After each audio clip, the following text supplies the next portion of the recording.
Truckers X TV on air.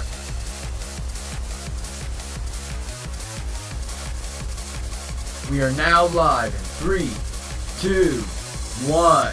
Welcome back to another exciting episode of Phoenix Wright, Ace Attorney Spirit of Justice. In the previous episode, we cross-examined Pearson and Cody, and it turns out my entire theory from previous episodes ago were right. They were on the spot on who he is and what he's been up to, and today's thumbnail pick will be the freaking surgeon look, or if there's anything new to it, then like any anime cutscenes, then we'll add that the thumbnail pick. Other than that, we'll add freaking Pearson and Cody's doctor look into it. I'm right here, right now. I'm just gonna add the clips to where I stated my theory. So this ain't no goddamn spoiler, because in the entire previous 3 episodes or so, I've been stating my theory here and there. So I'm gonna place it right here, right. Ever since then, I have attended Master Sword and try to help it in a way I can. Yo, you see the watch? We'll go back to it real quick. I see. Yo, we can just show it right here. The photo. Where's the photo? He said she was about to be engaged, right? Look at this photo right here. The watch. Yo, what it? I'm not sure if you said anything about the watch. If it was a freaking family heirloom thing or whatever. Yo, this is just a big old hunch. What if this guy was engaged to her? What if? What if he was the fiance, he was the surgeon, he was failed to freaking... Mind blown! March 8th! The freaking... March 8th, the sister died. And then a diary, all the details, blah blah, and then you get this guy right here who became the head butler in 1 year time span because he was the fiance. What if? Mind blown right there. Mind blown. What if it all comes together? Yo, if it does happen in the trial, I'm gonna say it right here in episode whatever this number is. And that's the freaking truth. Yo, that'll be a big old mind blown. So the butler was actually after him? Oh, I get it now! I think this is, okay, so if you remember, like I said, following 2 episodes ago, even though this is my prediction right here, where we went back to freaking Cody himself, to Pearson Cody, where I stated that he probably was the guy that's gonna be engaged.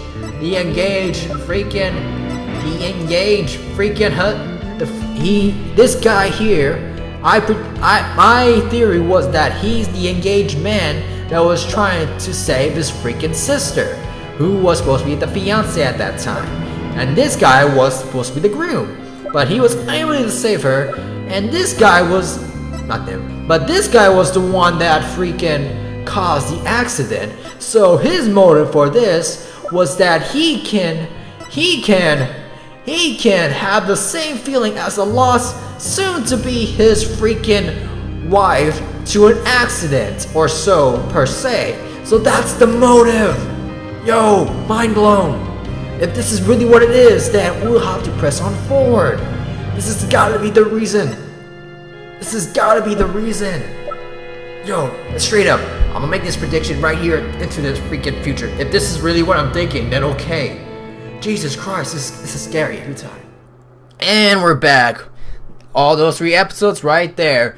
The episode title, number, and the time it was found at. You can look it up to see it's true. It's not edited at all. They're right there, plain as day. Blind playthrough right here. So anyways, if you're hyped for today's episode, make sure that like button support is greatly appreciated. Now, let's begin. It seems we're entering the final act at last. Witness, your testimony, please.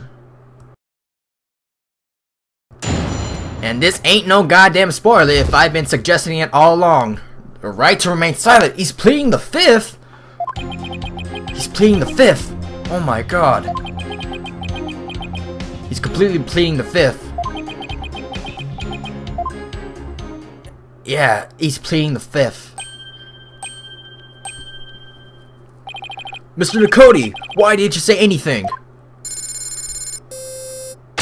Hello? He just took a picture of me, or something! What the heck?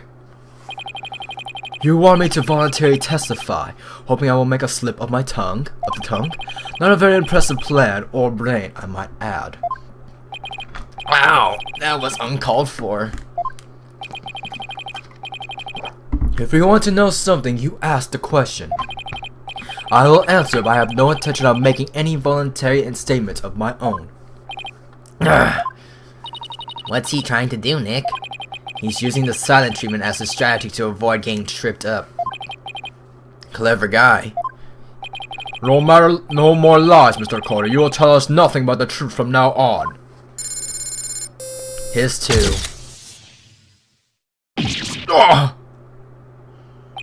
What do you think you're doing? What the heck? No one asked you to speak. Just keep quiet over there and play with your fiddles. How dare you! Well, this is a rather unconventional situation, but please proceed, Mr. Wright. Yes, Your Honor. I can't believe he's actually pleading the Fifth.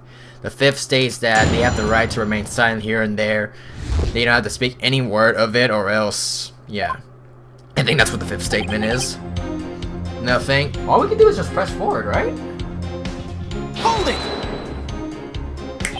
If he won't speak voluntarily, then I guess I'll have to ask him something. What question should I ask? Reason for killing Bloomsbury? Actions of the... We got like... They're all good questions here and there. They're all good questions. A grudge against Soren? Reason for killing Bloomsbury? Actions of day of the crime? You've been nursing a grudge against Mr. Sprocket over the loss of your fiancée. Isn't that right? I'd be lying if I say I felt no resentment whatsoever. But Master Soren didn't cause that accident on purpose. Master Soren himself has suffered greatly. What was the accident anyways? But you quit being a surgeon and found a way to get even closer to Mr. Sprocket. Wasn't that so you could carry out your revenge on him? Don't insult me. Supporting Master Soren's Sprocket invasion with my life's work is my penance for not being able to save Selena. This is how I honor her. I feel your devotion as both a fiancé and a surgeon. Your statement breaks my heart. I've never thought of exacting revenge on Master Soren. Never thought of it? Huh, I guess I should probably take that with a pound of salt. Brain? Mr. Wright, would you like that statement added to the witness testimony? Yes. Yes, please, Your Honor. I have to find an opening somehow. Are we going back to the same thing? Like, yeah, let's try this next part. Holding! If he won't speak voluntarily.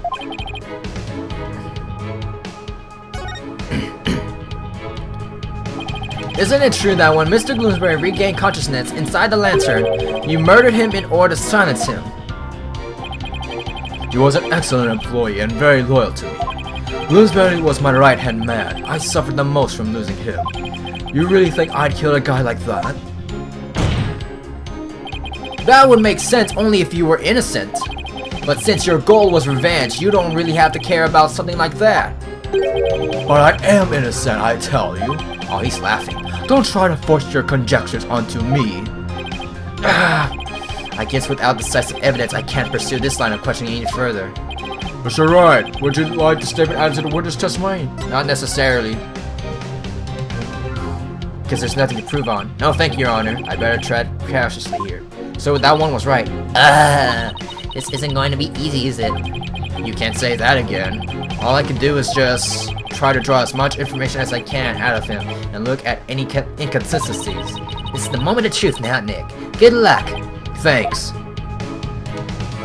Alright then, press again. Back. Holding!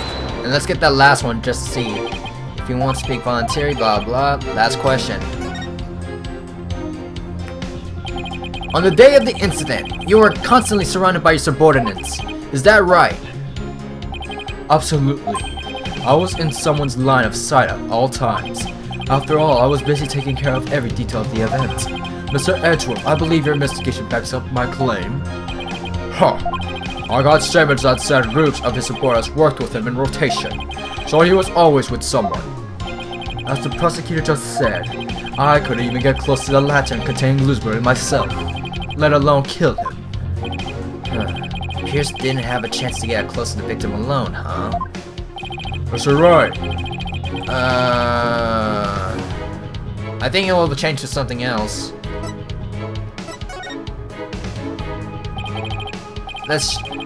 Can we please have like 2 more instead of just changing the other one? I rather like that option. Thank you! Now, because that other one, it was not good enough, so time to press on. So you have no thoughts of vengeance towards Mr. Sprocket whatsoever? Of course not. Selena wouldn't have wanted that. I've thrown my own life away and lived solely for the sake of the Sprocket family. That's how I show my love for her. Alrighty then. Well, one thing's for sure. Pierce gets really emotional when it comes to Selena. No kidding. I'm not sure how he feels about Soren, but his love for Selena is pretty obvious. In that last statement. Hold it! So, you were always in someone's line of sight? I was surrounded by family members and staff as we prepared for the reception. Whoa! During the reception, I was stationed behind the sweetheart table to attend to the couple. When could I have possibly committed murder? I'm not buying it. If Pierce is the true killer, then there must have been some time when he was out of everyone's sight. What do you think, Nick? Is there a chance for us here? Well, as long as we have some kind of testimony from him, there has to be. I'll just have to compare his testimony against the evidence and find inconsistency, right? Exactly. This is it. I have to do this right. Time to go for me blind. Because I don't think we can do anything about that one. When Ellen was attacked by Bloomsbury out of the vase attack, she saw in her daze a shadowy figure hit Bloomsbury from behind. She fainted immediately afterwards, and thus didn't get a good look. And that was freaking Soren, right? When was the point that he was out of sight? At what point was he out of sight? Yo, I really got nothing right now. Even though this is just the last part, I got nothing to think of. Timekeeper, it's a clock mechanism. That ain't gonna do nothing.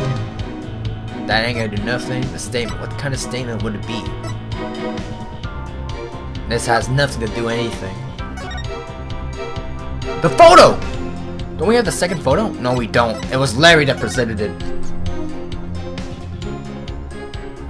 What about the second reception? We do not have the other photo that we need. Photo of the hold.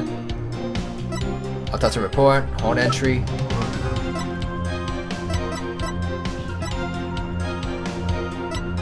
I would say that would be the entry hold. Because we got nothing to... Hold it! Because I don't think we got nothing that we actually need. Let's go back to here. As I'm trying to look it up. Kill a guy like that. Because I want to see if we can get all 3 of them. Add it. Every little bit I can drag out of him helps, right? That makes all 3 or 4. Thank you! Thank you. Now let's look at this one. What did Mr. Bloomsbury think of Mr. Sprocket? After all, he was forced to take the blame for the accident. He must have been resentful. He got his position as the lead servant in exchange for taking the blame. It was exactly a bad deal for him. But he must have felt some sort of indignation?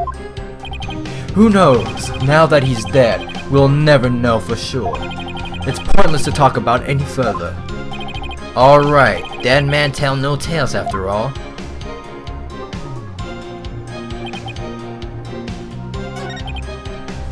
I was in company of others. I didn't have an opportunity to murder Bloomsbury. Hold it! So, you were always in someone's line of sight, blah blah. I was surrounded by family members and staff as we prepared for the reception. During the reception, I was stationed behind the sweetheart table to attend that couple.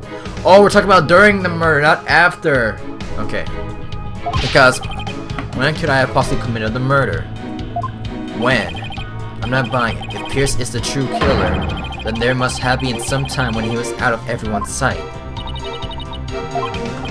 As long as we have some kind of testimony. What kind of evidence do we have? A note? Something to write?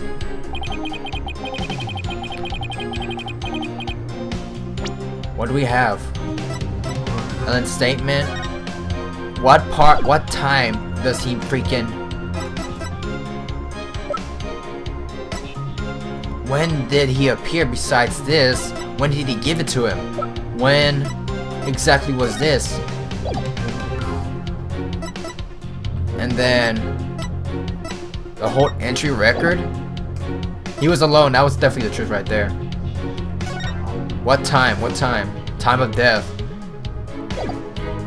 There has to be a certain time. But overall, I got nothing. Someone had read nothing but ideas from inventions of roughly, however details the bloodstain. One of the patient's source notebook was torn out in an uncharacteristically rough way. On it was written to kill, blah blah. Yeah, I have to look it up because I have nothing to think of right now that could possibly lead to this. Above all else, like, what exactly am I looking? Is it the card? Is it something else I'm missing? Trial day 2.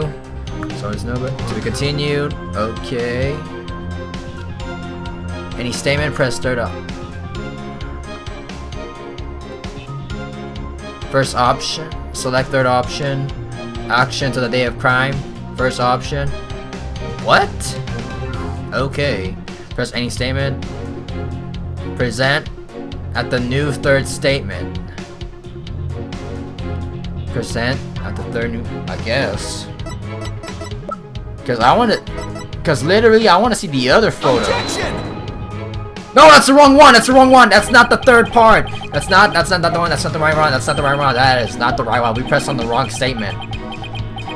But literally, I was hoping that Larry would have given us that photo, but no. That would have been more accurate, but above all else, we are doing nothing. That's the wrong part. That's the wrong part I was clicking on. I need to double check every time. Oh well. Even I knew that was a very smart move, Nick. It's the third statement it says for some reason. I do not know why. Okay, let's go. Objection!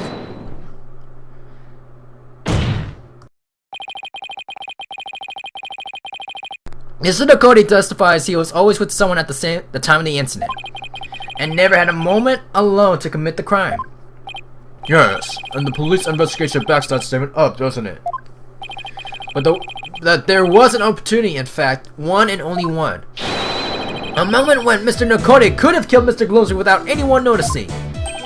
What? And the one thing that made the moment possible is shown here in this photograph. Hold it. With all those people watching, I could have possibly committed murder. Do not believe him, Your Honor. This lawyer is a malignant tumor. Malignant? He wants to infect this judicial body. Wait, what? Judicial what? He wants to infect this judicial body with virulent accusations. Mr. Nakoni, I would ask you to keep quiet this time. We need to evaluate the defense claim. And you're yammering all this stuff to all fair suspicion your way. Mr. Wright, let's see this one thing you mentioned. But be warned. This had better not be one of your offhand claims. Who do you think you're talking to, Mr. Edgeworth? Very well, Mr. Wright. Please point out to us the one thing that made the moment of the murder possible. That one moment when it was possible for Mr. Nakoti to kill Mr. Gloomsbury.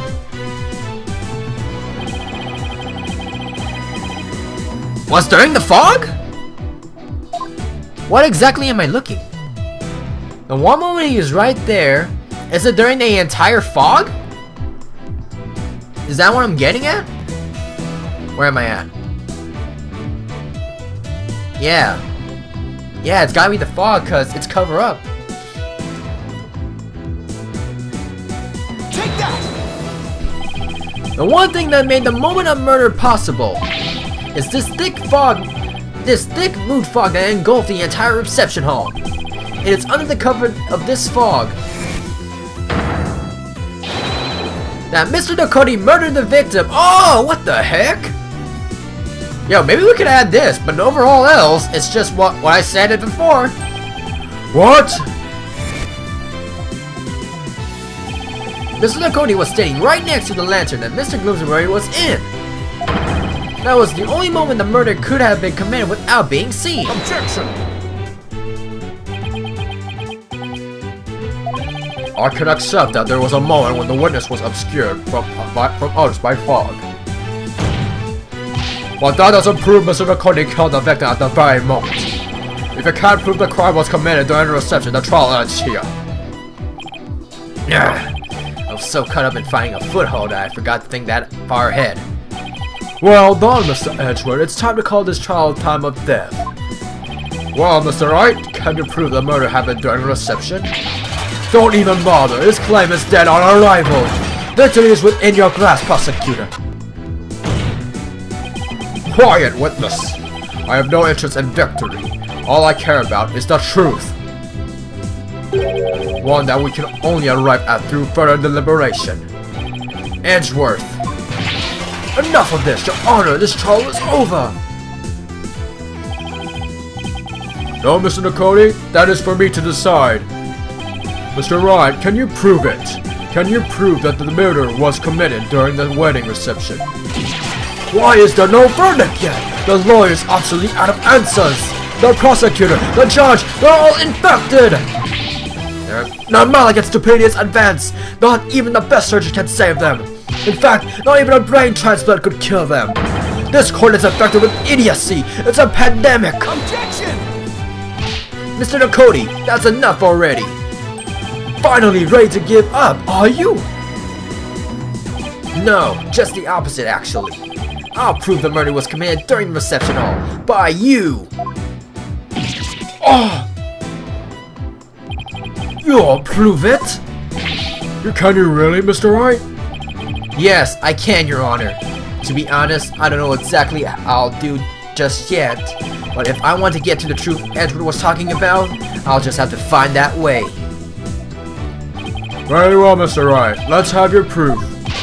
Enough of this foolishness! He's just bluffing! Stop him from speaking, Your Honor! I will do nothing of the sort. You are just a district court judge with the power to sprocket fine. Oh! Enough of your foolishness, Mr. Ducote. This judicial body will not succumb to the influence of money or power. Now then, let's hear it, Mr. Wright. Let's hear your truth. Thank Phoenix. Remember everything you learned so far. You can do this. You can find definite evidence that will lead us to the truth.